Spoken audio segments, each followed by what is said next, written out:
Powered by Righteous Media.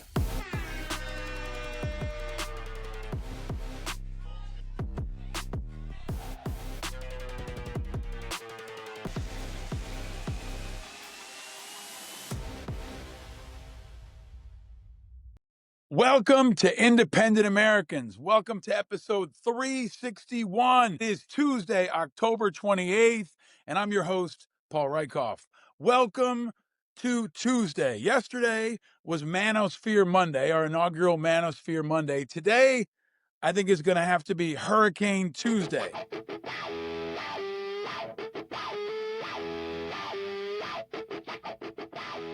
The shutdown continues. Trump and Hegseth have hit more boats off the coast of Venezuela. Hurricane Melissa is right now slamming into Jamaica, Haiti, Cuba, the Bahamas. The Chiefs won big over the Commanders. An epic Game 3 World Series. The Dodgers winning one of the greatest games we've ever seen. Halloween is just 3 days away. And now is most definitely a time to stay vigilant.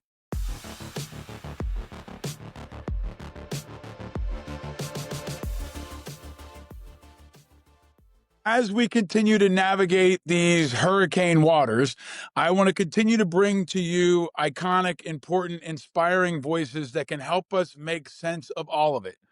And there's somebody that's been helping the world make sense of all of it, especially around national security and defense for decades. Someone I've been honored to know, a returning champion on this show. The great and powerful Barbara Starr is back on Independent Americans. Welcome back, Barbara.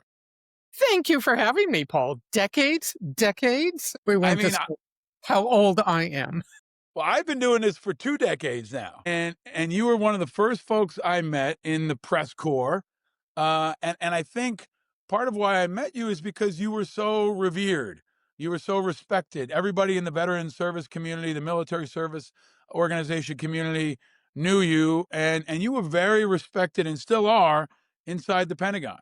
And then that always stuck with me, as you were really a pillar of what the Pentagon press corps and I think patriotic journalism is all about. Well, that's very gracious of you. It's very true. I want to talk about a lot of things. I want to talk about the Pentagon press corps. I want to talk about the latest strikes on boats off the coast of Venezuela. I want to talk about Trump's speech today in Japan, which many folks may not have seen. Aircraft carriers that are now en route or somewhere in between. But I want to start off with something I think super positive and super inspiring. That is also, we've never seen a hurricane like this. We've never seen a president like this, but we've also never seen a World Series and a baseball player like Shohei Ohtani. And I don't know about you, Barbara, but I was up till 3 a.m. East Coast watching this 18-inning extravaganza of baseball, and it was just absolutely amazing. And I know you're a baseball fan, and you're also a fan of American culture and all things. What'd you think of that game? I could talk for the next hour. First of all, everybody needs to know I'm totally biased. Born and raised in LA, the Dodgers are my team. There is no other sports team in any sport worth following other than the LA Dodgers, and particularly the Dodgers in the 60s. Koufax, number 32.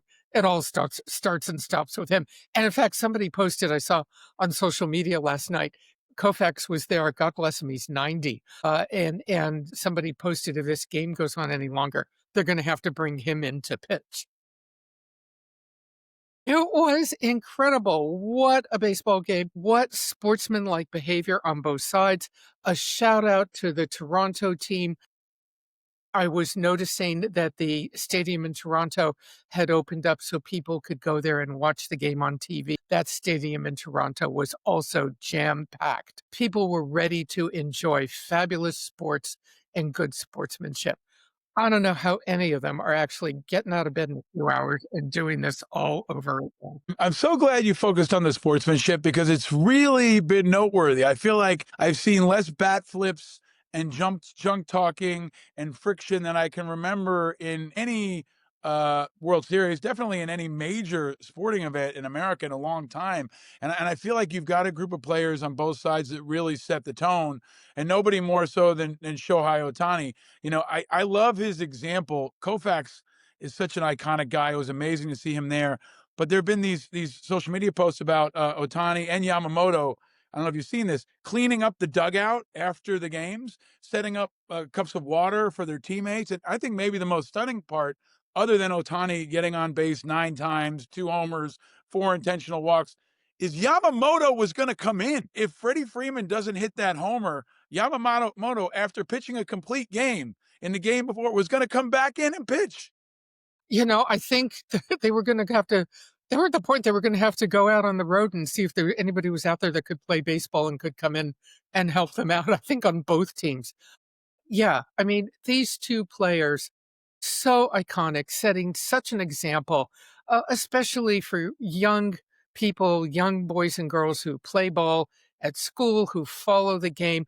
And I'm sure you noticed in Japan, they had set up watch parties. Those guys were going nuts. I think it just shows that people want to enjoy good sports games, games that are played well, games that are played with really good, decent people.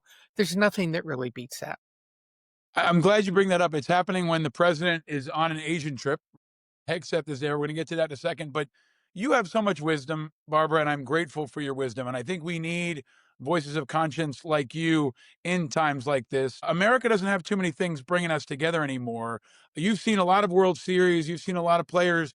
Can you talk a little bit more about how you think this is or isn't much bigger than baseball, what we're seeing right now in this World Series, where it's, juxtaposed with so many other things happening in America that are so divisive and negative? Well, where to start? I mean, beautiful game, great plays, really two teams. And let's again give a shout out to the Toronto team. They deserve it. They really do. And they could still win, hopefully. Not Yes. Dodger fan, but I wish them the best. I really do. No injuries, basically everybody playing safely, no clearing of the benches, none of the usual or typical things that you might see. And how different is that than seeing people in fear on the streets of this country of men coming at them in masks with no badges, no identification, hauling them away, separating them from their children. I think the visual images are so compelling. If you could envision a documentary in your mind, A Day in America, everything that happened yesterday in baseball juxtaposed with everything happening everywhere else, you might find it quite startling. All right. I think that's a really important bridge into our next segment. Barbara, I'm so excited to have you here with us. If you don't know, Barbara is also a senior fellow at the USC Annenberg School. Thankfully, she has been on TV much more often lately. I've seen her on BBC and other places. But let's get into some issues that I think must take front and center. Issues that I think if you're not angry, you're not paying attention. Let's get to today's top topic.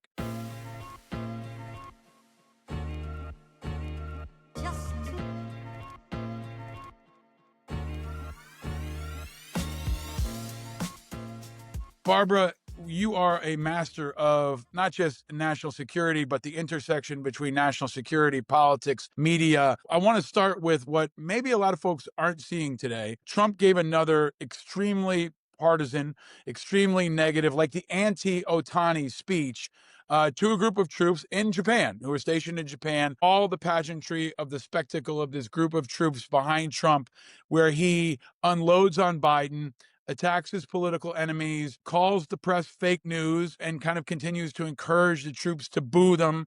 Talks about how he's going to send the National Guard into more places and he doesn't care if people are going to stop him. I continue to say that I think the most important story in the world is that Trump can do anything he wants with America's military.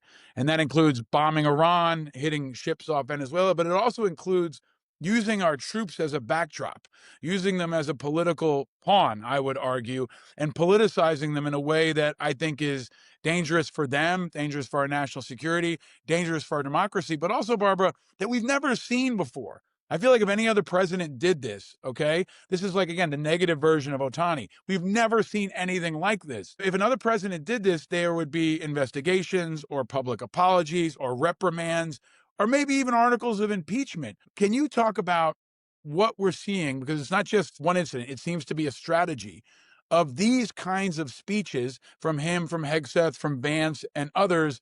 and what you think it means for our for the republic more broadly, and for the guts and soul of our country. Well, Paul, I think you're touching on the key point. Why is this important? Why must it be important to all Americans? Don't just watch the TV and go, oh, yeah, or oh, I really support that. It is important no matter what your political perspective is. So, what the implications are here is a fundamental effort to change the US military into a political tool from being an apolitical tool, to be from being nonpartisan into being deeply partisan. And why does that matter? Why should we care about that? Well, the next time the US military goes into combat and your son or daughter is standing next to another soldier on the line, you would want to know that that soldier is there to help everybody out, make everybody get home safely, make sure that nobody gets wounded. If they get wounded, they get cared for. Not that they stop and wonder what the politics are of that soldier standing next to them. That breaks down unity in the US military. It breaks down cohesion, divisiveness in combat. I don't have to ask you. No time or place for that kind of stuff. So, this is why it's important. And what President Trump is doing by talking to these young troops, he's beginning to insert what could be essentially a 20-year trend. These young troops may well be the next lieutenant colonels, brigadier generals of the military of the future in the next 20 years. This is the education that they're getting in what the US military is all about. Is anybody going to stop the president? That's a really difficult question right now. I mean, we have seen no indication that the Republicans are in Congress have any interest in taking him on. We know for a fact there are four stars behind the scenes who are deeply disturbed. But the last point I would make is there is this construct that many Americans may not quickly understand, which is you serve the president as a general or admiral, you follow his orders, you do not dispute him in public or even in private. And if you can't follow him loyally, you must resign. But you are discouraged from resigning because it is your job to be there and be there for the troops. So now what we have is a really, I think, the unprecedented part of this is every general, every admiral, every commander must now ask themselves, can they stay or must they go? Barbara, I think it's so important to frame up how it's changing the good order and discipline and the complexion and really the integrity of how the modern volunteer military was built. It's also impacting recruiting, right? People watch these types of speeches and they say, some folks say, yeah, I want more of that. I want more Pete Hegseth. I want more of attacking Joe Biden. There are other folks who say, I'm a Democrat. I like Joe Biden. I don't want to buy into all this political stuff. I don't feel like the military is not just a welcoming place, but a safe place for me. There was reporting from Task and Purpose that Hegseth is going to refuse to meet with anybody who has a beard because there is something you can get, a shaving profile, right? If you have basically like a medical condition, you can get a profile that says you don't have to shave. And the religious allowances, for example, right? Those are still in effect in some places. And Hegseth has said, I'm not going to meet with those people because I don't think that should be allowed, even though it's still technically allowed. What we're seeing is this like narrowing of the military where we've said all the time it's not Trump's military, but over 5, 10 years, it's going to look more like his military. It's going to look more like his base in the same way they're recruiting ICE using the same tools. Can you talk about what you're hearing, if you can, from anybody inside? Everybody says, where are the generals? Where are the generals? I think they're picking their spots. Many of them have been purged, right? Especially in the senior leadership. Still, many of them have been too quiet, in my view. What do you hear or know about where generals inside feel? And why haven't we heard from Bob Gates? Why haven't we heard from CQ Brown more? We heard from him once at the CFR recently, but why aren't we hearing from these guys? It seems like they're always waiting for an emergency to break glass. This feels like the emergency where they need to break glass. I think they're probably going day by day. I have reason to think they're probably going day by day. Every day they can put off a crisis is an okay day, not a great day, but it's an okay day. Because once you challenge the president, there is really no going back. As Mark Milley has found out, former chairman, he is publicly and consistently vilified and had his security detail taken away, even though there were ongoing threats against him. So a lot of them just want to keep going and they want to try and influence the troops privately. But I think you're pointing out the key thing. What happens the day Trump gets up and says something that they simply cannot accept? And I hate to say it, but I think there's a better than even chance that could happen. There's no indication that he has any intention of editing his feelings.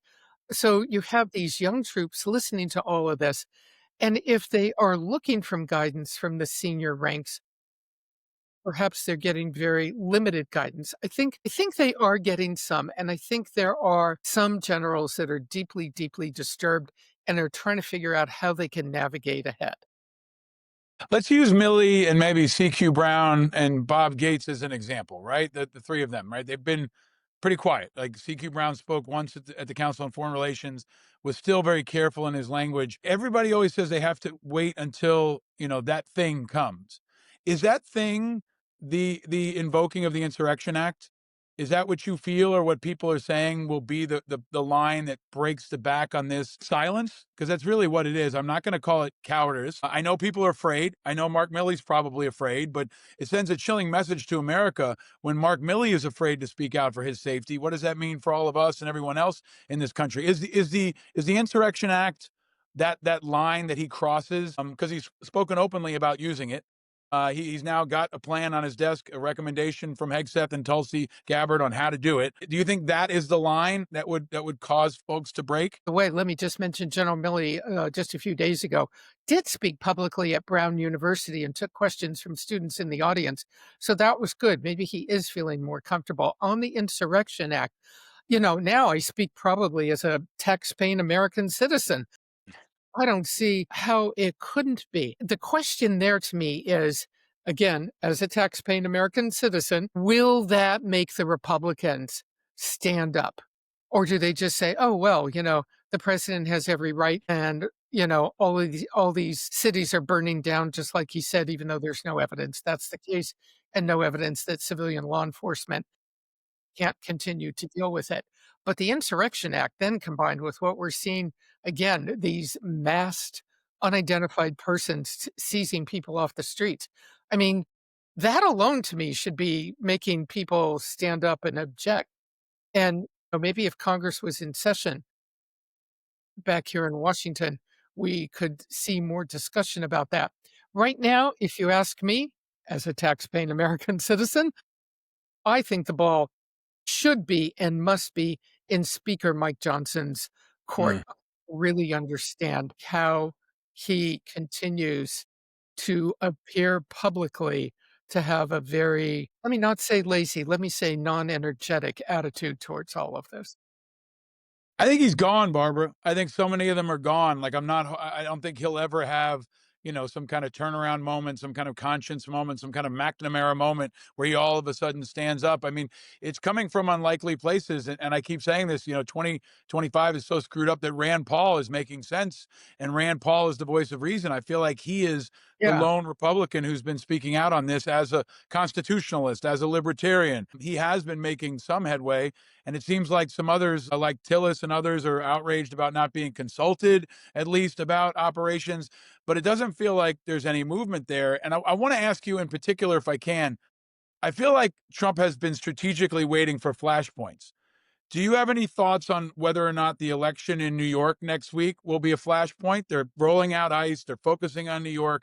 Mamdani's ahead. He's talked about sending in the National Guard. Kathy Hochul can talk a big game, but I don't know if she can stop him any more than Gavin Newsom or Pritzker or others did. Is next Tuesday's election in New York a potential flashpoint? And there are any others that you see that could be flashpoints in all of this coming together in kind of a maelstrom? Broadly speaking, one of the things I think is so disturbing and everybody needs to pay attention to is kind of the general language from the White House about monitoring US elections, that monitoring the midterms, that should and must cause people great concern because there's no reason to think that the voting will not be what it usually is, overwhelmingly accurate and fair. So let's start there. What is being put into place quietly right now to have National Guard or federal forces at polling sites to monitor the midterms. New York may be a test case for some of that. First and foremost, you know, a peaceful election, whoever is elected in New York City, and a peaceful transition and all of that. But New York City is, another thing entirely from the rest of the country, thank goodness. I'm not sure Trump would get the support from the overwhelming majority of people in New York City to mess around with the elections and the aftermath. I just don't think the people of New York City think there's any reason that they can't govern themselves. They've done it for generations through thick and thin. I just don't think he cares, Barbara. I think people overestimate like his care about public opinion, his care about the midterms. I don't Well, think he cares. I think he he's just doesn't. steamrolling and daring everyone to stop him. And I could think we could see a scenario where if Mamdani wins, half the city is going to be outraged. If Mamdani loses, half the city is going to be outraged. And that's going to create kind of a powder keg. And I'd love to say cooler heads will prevail, but if you watched any of the debates in New York in the last couple of weeks, it doesn't look like Mamdani and Cuomo are going to be cooler heads, especially Cuomo. So I don't know. I keep pointing back to that. I think it's going to be a really interesting point, especially as the results come in. I could see. I would project that Trump will probably not accept the results if Mamdani wins, and I think that creates a kind of chain of events that could be really troubling. I don't disagree with you. I don't think he cares. I think he's steamrolling. I think every day he pushes the envelope another, 100 feet. I mean, just consider the demolition at the White House. No one stopped that because he gets to do this and nobody does stop him. But in terms of public reaction to what he does, what we do know is he is extremely sensitive to the polling results that he sees. And when his numbers start to go down, the first thing he does is he claims the polls are fake, of course. But in the meantime, he's very, very sensitive to that. So if he sees a collapse in support, I think if he saw that, I think that could play a role. It's an interesting thing about New York City. So if he challenges the results of the mayoral election, you know more than I do about that, Paul. I'm not sure on what basis he gets to do that. I mean, New York is a city, it's not a federal election. Unless he can prove that there's, I don't know, election fraud, is he gonna send troops to every voting precinct in the city? Well, he'll do what he always does. He'll make shit up, Barbara. Like, I don't think, that's what he does, right? He makes shit up and then he matches, he creates a story to match the result and the narrative he wants, which is what they're doing on Venezuela, too, right? And I want to ask you to focus on that. You've been outspoken about this. And frankly, I love the fact that you're not at CNN and the Pentagon because I feel like now you can speak more freely and more openly than you maybe were able to in the past. And you've been a really important clarion voice on a lot of issues. But let's talk about the Venezuela situation in general. There's no congressional oversight, there's no consultation. I've said this before. We have to consider not only that he's killing bad guys, but he's putting good guys or American good guys and gals in harm's way. So I think he owes the American people a justification as to why American troops might die. Right? It might be one, it might be a plane goes down. Any number of things can happen because war is messy. But there's this rise of a new generation of chicken hawks that think that war is a video game. And it's not coincidental that he's posting pictures of himself as Master Chief from Halo, which is a space video game about space marines. It's kind of this melding of everything from fiction into fact. And they own the narrative, especially at the Pentagon now, with the press corps marginalized and attacked. But let's talk about this in particular. I don't know if there's a precedent. Maybe it's the entire global war on terror. Maybe it's the war on drugs. But it seems to me like this is the latest example of he's doing whatever he wants. Nobody's stopping him. He's sending a carrier. He's probably going to do strikes. And he says he might put boots on the ground. What do you think is the most important part of this story for folks who are not focused on national security every day and don't have the experience that you do? If America learned nothing since September 11th, it learned that if you are gonna send troops into harm's way, you need a strategy, you need a goal, you need to understand what success is, and you need to know how you're gonna get out. Paul, so much easier to send troops in than to get them out of there. because once you're in, you're in. What is the military strategy in Venezuela? Is he trying to trick the Venezuelans into some kind of attack against the Americans, sort of like the Gulf of Tonkin so many decades ago in Vietnam, and then use that as a premise to go in? But even if Vietnam taught us nothing else, what is your strategy? Do you want regime change? How are you going to do that? Right now, the Venezuelans want Maduro out, but do they really want American troops on the ground? Are you going to occupy Venezuela? Are you going to strike the centers of power? Will there be the rise of essentially a Venezuelan insurgency of Maduro supporters, splitting of opposition and government groups that will divide into small insurgencies? You're going to put U.S. troops into that? I would think that the Pentagon would have told him what the last 20 years were all about. Excuse me. And he still may do it, and he still may do it. And I think that I think that there's I'm just struggling to understand, even if he, just thinks he's gonna score political points by being so tough. I come back to something you said a minute ago. War is, Paul, you know this better than anybody. It is miserable, terrible business. It is unconscionable to talk about it in this AI video game, tough guy language, uh, chest pounding, all of the things that he and Hegseth are doing. It is absolutely unconscionable to me that you would treat it that way and let young troops who have no experience these days in actual combat, thankfully they haven't had to go, most of them, and let them think that it's like that. It is terrible, miserable business, but you keep morale up, I would say, if I was in charge, not by putting out videos, but by talking about the importance of your oath of office and defending the country. And by taking care of your flank and, for example, making sure troops get paid. I mean, this is still happening in the middle of a government shutdown. Military families are being impacted, federal workers are being impacted, a disproportionate number of which are veterans. But I want to focus on one point too, Barbara. I think there's a total failure of imagination on the left outside of the White House to anticipate the scope of what they will do. And they also, I think, are much more disciplined this time. Trump is disciplined. If there's one thing I give him credit for, he Yes. actually hasn't mentioned the oil in Venezuela. And I feel like that's intentional. Maybe he's waiting. Maybe he's just really locked in. But it seems like they haven't let that component of this out yet. And if you would have said to me 10 years ago, where might my sons get drafted or have to go fight? I would have said Venezuela and the Arctic, right? Like two places where at some point in the next generation, likely to be some wars there, right? Or something there. Now that's unfolding. But it's happening at a time where they are driving the narrative. They have consolidated what I think is a propaganda machine. They have started with the Pentagon and a culture warrior in Hegseth, and they have driven their agenda with and through the Pentagon. And that has continued with the attack on the press corps. It's been Hegseth versus the press corps. And I think Hegseth is winning, right? He's driven them out of the building, and now he's replaced them with this demented Hegsethian version of what the Pentagon press corps will be, which is really in some ways like stunningly effective that they were able to do this. They removed the AP, they removed CNN, they removed the Washington Post, Newsmax, and Fox amazingly held the line and have left. Now, of course, they're still going to report, but their access has been replaced with an InfoWars reporter and the My Pillow Guys TV network.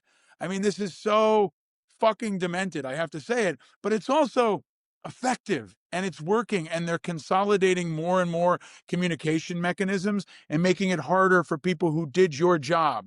People like Dan Lamothe, who was on the show last week, and others. I know you've spoken a lot about this, but what do you think is most important for people to understand about this situation?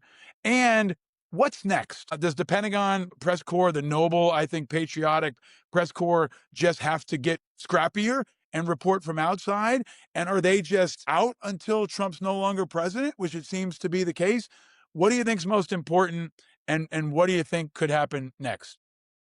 Well, I hope they're out until Trump is no longer president because nobody should give in to his and Hegseth's nonsensical view of what the press is all about. I was thrilled, frankly, to see within 24 hours of the press corps leaving the building more and more scoops, news stories that scooped what the Pentagon wanted people to know were coming out. I think Hegseth, talk about a failure of imagination. I think that either he has no clue or doesn't care or is trying to just get his way around reality of what the free press is all about that covers the Pentagon. People will still talk to reporters. Reporters will still talk to sources. Stories will be written. Maybe it takes a little bit longer. Maybe it is harder to dig out the news when we have a crisis and Hegseth talks. Will he talk to the entire press corps or will he talk to just a few people that he likes? His risk there, of course, I think his risk entirely is he has shut himself off now. And you never, if you have an enemy, right? Keep your enemy close because you want to know what they're up to. There isn't a single story out, defense Pentagon news story out there that he's going to know is coming at him. Everything, all the all the stories that are enterprise and scoops and not just day of news,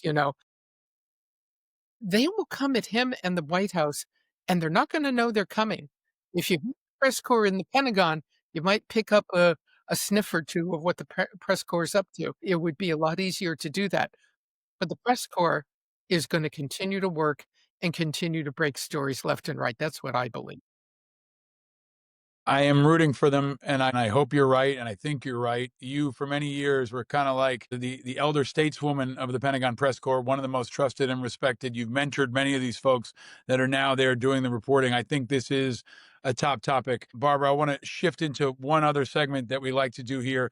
Those are the things that are front and center. A lot of folks are seeing, but there are also stories that are below the radar. One of them that I think is really important related to all this, Barbara, is that during the shutdown, the White House is kind of open for business. And it was initially, I think, announced by Trump and then later reported that a billionaire donated $130 million to pay troops. Timothy Mellon is the $130 million mystery donor. I can't remember anything even remotely like this happening. It's not nearly enough money to pay the troops, but the fact that Trump will accept this donation, we didn't even know where it came from initially. It could have been from the Saudis, it could have been from anyone. But now we find out who it is. But it feels like another example of the White House open for business, the attack on the integrity of our institution, to have his buddies or political donors literally paying the salaries of our troops, even if it's not true, this narrative, I think is a really important story below the radar. What are your thoughts and reactions, Barbara? I don't know that the Mellons have, or have actually publicly confirmed this themselves yet. The New York Times is reporting this. Now, here's the thing. You're gonna have a private person pay the US military. What's the difference between that and a mercenary force? Of course, there are many differences. Let me be very clear. $130 million does not buy anybody the US military. Hopefully, if this happens, the money is immediately reimbursed to the donor, so there is no obligation there. But that's really the question. Is there a secret obligation to the donor from the government? That's why the government doesn't allow this sort of thing, even if Mr. Trump does. But the optic of a private individual handing out funds to the US military to pay their expenses is one that should disturb everybody. And even if it's not Mellon, if they deny it, I mean, think about another scenario. Okay, Elon Musk has $1 billion. Elon Musk could say, you know what, I'm going to pay all the troops. And next time there's a riot, hey, Donald Trump, how about sending some more National Guard over a Tesla dealership? I mean, this opens such a nefarious and unprecedented and unacceptable Pandora's box. I think it's just another example of the attacks on the integrity and the trust that the American public must have in our military that he continues to erode. I mean, you've been around the Pentagon, you've seen donations, you've supported charities that do good work. I think it's really important for people to understand how different this is. This isn't making a donation to TAPS to the Wounded Warrior Project. This is literally saying I'm going to cover their paychecks. right? Which is Yeah. So this makes me think. The question one could reasonably ask. Where the heck is, and I say Defense Secretary Pete Hegseth in all of this? Does he ever say no to the president? Because any defense secretary worth their salt, and all of them have said to presidents in the past, sir, not the best option. Sir, yeah. if you do this or that, here's what's going to happen. Do you want to rethink it? Not a good idea.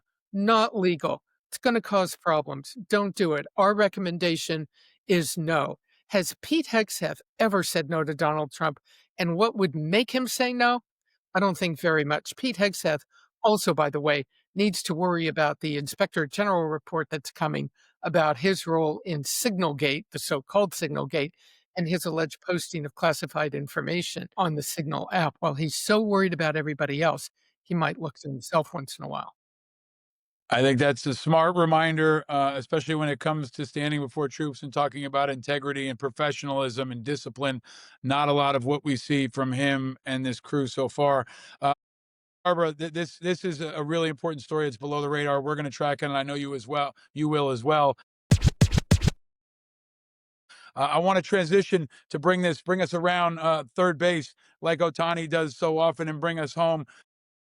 Before I do, I want to thank our Patreon members. I want to encourage everybody to subscribe on YouTube, on Spotify, everywhere else. We are now daily, and we're going to continue to respond to breaking news. We're going to bring in trusted experts and wise voices like Barbara. If you like what you're hearing, if you like what you're seeing, please subscribe, share it far and wide. We've got more great guests coming up in the next couple of days. I will have John Reed, who's running for lieutenant governor as a Republican, I think later this week. Ro Khanna will join us on Friday. He will do Football Friday. We'll get Ro Khanna's predictions. Next week, we may have Sebastian Younger. Coming up, we'll have John Updike, Adam Kinzinger. I do also want to extend an invite again to folks like Chuck Hagel, former Secretary of Defense, and others. I hope to bring you Admiral Stavridis and folks we've had in the past, especially in the national security space. But Barbara, we want to end on something good. Something good. Oh, something sweet. There's a lot going on in the world. We got to keep ourselves sane. We got to come together where we can and celebrate the good. I learned to do that in combat, and I learned to do that in tough times. I teach my boys to do that, and I'll start and then come to you. I just want to celebrate Shohei Ohtani. I mean, something good, most of all, as a role model for our kids, as a diplomat, as a person who's bringing people together and showing folks what the right way looks like, and just an exceptional performance, the likes of which we've never seen.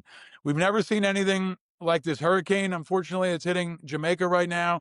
We've never seen anything like Donald Trump, but we've also never seen anything like Shohei Ohtani. And I think he's not just something good, he's greatness happening before us. And if we get a couple of hours of a break from the rest of it, thanks to Shohei Ohtani, I think that's a good thing. And I want to celebrate it.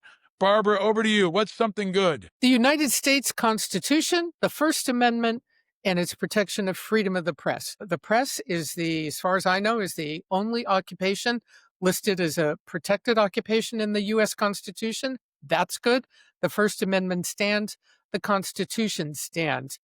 President Biden the other night talked about the country being at a crisis point. I believe President Obama has also said similar. You bet it is at a crisis point.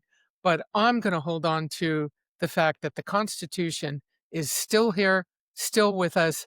It's the best in the world, and it's our job to defend it. And you've been defending it your whole life, Barbara. You are a true inspiration. You are a tremendous public servant. You continue to serve the public in such deep and important ways. And many folks may not know, what an important role model and mentor you've been to an entire generation of journalists. And I think you remind us all what it means to be a citizen. I wish you would run for office, but I don't think you ever will, especially No, at times like this. I would love to see Senator Barbara Starr. I don't think I have the brain cells for it. Oh, I mean, this is Congress we're talking about, Barbara. You're an elite cat. You're a show high when it comes to brain cells versus the rest of Congress. But you're a tremendous leader. I'm honored to call you a friend. Thank you for joining us. I hope you'll come back again soon, Barbara.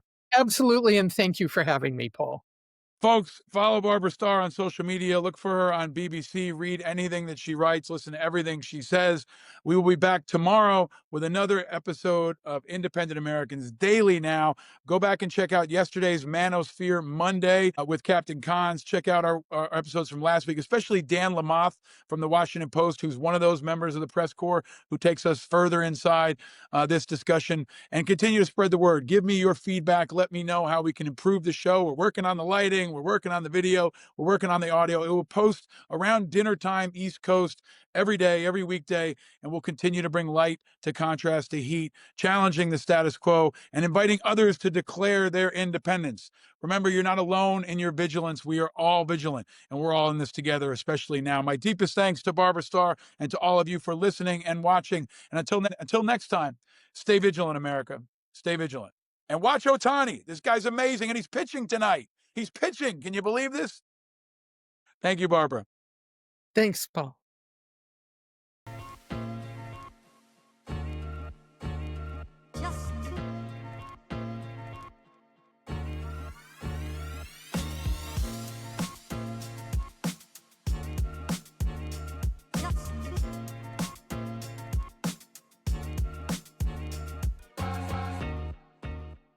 Powered by Righteous Media.